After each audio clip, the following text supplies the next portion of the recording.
Teddy Jackson एक fitness entrepreneur होता है जो यॉर्कटाउन वर्जीनिया में स्ट्रगल कर रहा होता है। वो एक जिम में काम करता है, लेकिन जब वो जिम के एड्रेस के बगैर एड ब्रोचर्स बांटने लगता है तो उसे उसकी नौकरी से निकाल दिया जाता है। टेडी अपनी बीवी लॉरी को अपनी जॉब के बारे में बताता नहीं और उसे ओनानकॉक ले जाता है ताकि उसका बर्थडे मना सके। लॉरी को स्पा पर छोड़कर टेडी एक गलत कैबिन में चला जाता है जहां एक आदमी कॉफलिन को हॉस्टेज बनाया गया होता है। यहाँ टेडी का गलती से द मैन फ्रॉम टोरंटो, जो एक खतरनाक असासिन है, समझा जाता है। बिना किसी आइडिया के टेडी को लोग समझते हैं कि वो इंटरोगेशन का एक्सपर्ट है। टेडी डर के मारे कॉफलिन से एक कोड निकलवाता है जो उसे एक्सीडेंटली मिल जाता है। इसी वक्त कैबिन पर FBI का हमला होता है और वो टेडी को ये ऑफर करते हैं कि अगर वो अपनी टोरंटो वाली आइडेंटिटी को कंटिन्यू रखे और कर्नल मरिन, एक वेनेजुएलन डिक्टेटर बनने की कोशिश करने वाले शख्स को कैप्चर करने में मदद करे, तो FBI उसका ओवरड्यू मॉर्गेज अदा कर देगी।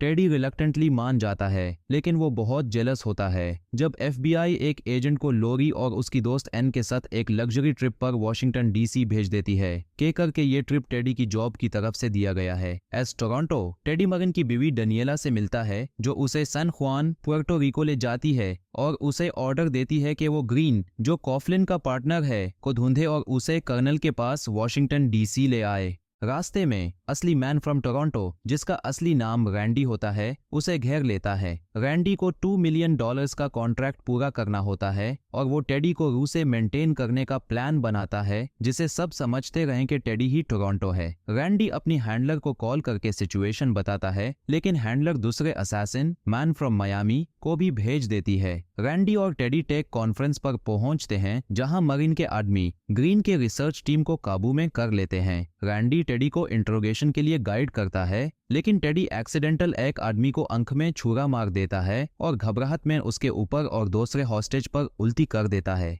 इसी दार और परेशानी में ग्रीन अपना असली आइडेंटिटी रिवील कर देता है। ग्रीन बताता है कि उसने और कॉफलिन ने डार्पा के लिए एक सीज्मिक बॉम्ब डेवलप की थी जिसमें ड्यूअल फेल सेफ होता है, कॉफलिन का कोड और ग्रीन का थंब प्रिंट। लेकिन उन्हें बाद में पता चलता है कि वो कर्नल मरिन के लिए काम कर रहे थे, जो इस वेपन का इस्तेमाल वेनेजुएलन प्रेसिडेंट को कातल करने के लिए करना चाहता था।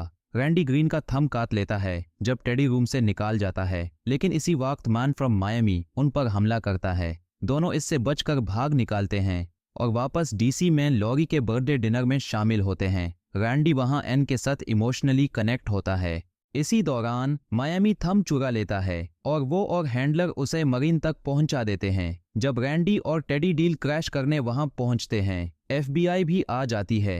रैंडी $2 मिलियन लेकर भाग जाता है, जबकि मायामी और हैंडलर भी फरार हो जाते हैं। FBI को ये पता चलता है कि वो थंब असल में मरीन के एक हेंचमन का था और रैंडी ने मरीन को वेपन आर्म करने नहीं दिया था।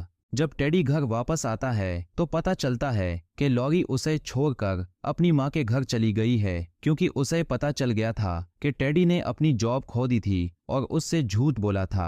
लॉरी को रोकने के लिए टेडी जल्दी में निकलता है, लेकिन रास्ते में मायामी उसे मारने की कोशिश करता है। रैंडी वहां आकर उसकी जान बचाता है। फिर दोनों को कई असासिन्स का सामना करना पड़ता है जो हैंडलर ने भेजे होते हैं। आखिरी लड़ाई एक वेयरहाउस में होती है जहां हैंडलर उनका पीछा करते करते पहुंचती है। टेडी एक गलती से हैंडलर को बॉइलिंग ऑयल के वत में गिरा देता है, जिससे वो फ्राई होकर मर जाती है। फिल्म के एंड में एक और असैसिन मैन फ्रॉम टोक्यो वहां आ जाता है, लेकिन रैंडी अपनी प्यारी 1969 डॉज चार्जर डेबरा के साथ उसे टकरा कर मार डालता है।